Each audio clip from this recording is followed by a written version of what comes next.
Augustino, Real Madrid now tops our list of the world's most valuable soccer teams. This is the first time that Manchester United hasn't been number one. Real is worth $3.3 billion. I mean, they have more revenues than any other soccer team in the world, higher operating income than any other soccer team. What's fueling this tremendous growth, this tremendous profitability? So, as you say, Real Madrid is number one for the first time in our list. They've been number one with revenues for a while, and there's a reason why they've been slowly but surely creeping up in terms of their profitability, in terms of how they're managing their club. Has a lot to do with the president. Florentino Perez, he is a billionaire, and this is the second time he's been presiding the club. You got to remember, Real Madrid, like Barcelona, is one of the few teams that is owned by its members. So he has to become the president. He has to win an election. And in doing so, he has to have a lot of his own money. But at the same time, that means he was a successful businessman before. So he started this bold strategy of essentially buying up all the top stars.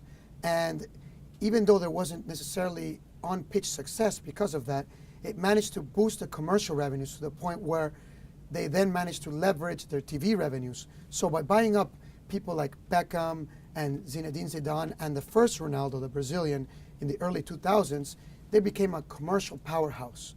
So they then managed to translate this into their broadcasting revenues. And then this fed into their match day revenues. And so each of the three major lines of business grew because of these superstars. Now, Florentino Perez, the president, he left the presidency in the mid-2000s and then came back in 2009.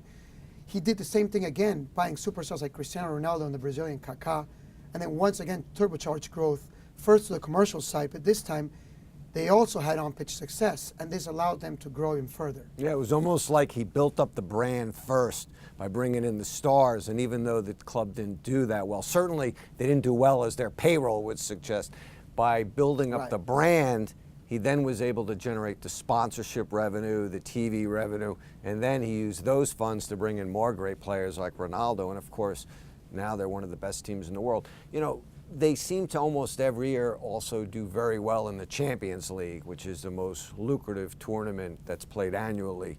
How important is the Champions League, not just on the financial side, but also for a team like Real to keep its brand growing outside of Spain? I think that's a great question, because the Champions League is the premier competition in the world outside of the World Cup when it comes to soccer.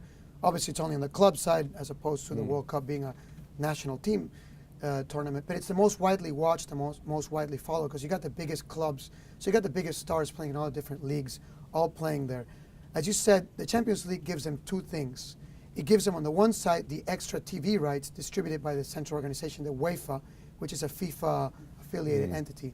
But the most important point is how this allows them to grow outside of just Europe and outside of their broadcasting rights, because global brands want to affiliate themselves with the top teams because they're actually making money out of this. They're paying a lot, but they're making money. So we have audiences from around the world watching the world's most popular sport, soccer, and they're following the most important competitions. One good thing one really interesting thing that Real Madrid has done this time around with their stars is that they've achieved success in the Champions League. Now, they haven't won it yet, and they haven't won it yet this time around because they've won the league, the Champions League, more times than anybody else. But they haven't won it with these stars yet, but they've been getting far. And the farther you get, not only do you get more TV time, you get more money both on the commercial side, you get more money on the broadcasting side, and you get more exposure to these audiences, and you get these brands wanting to latch on to you. One of the things that's really surprised me about Real Madrid was how they've been able to sustain their revenue and operating income growth despite the fact the economy in Europe, and Spain in particular, has been so bad. Unemployment very high, yet it doesn't seem to have had any kind of an impact on Real at all. Why is this? You know, that's, again, one of the other interesting points that we see in our list this year is that teams are increasingly driving revenues internationally. They're getting them from other places. And this is very true of Real Madrid and of Manchester United, our former number one team.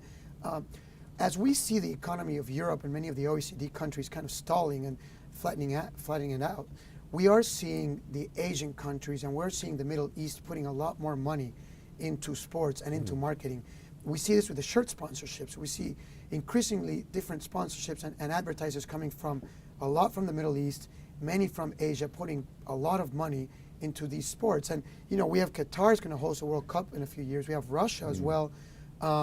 So the ability to draw these international sponsors and the international audiences are becoming more and more important for these clubs.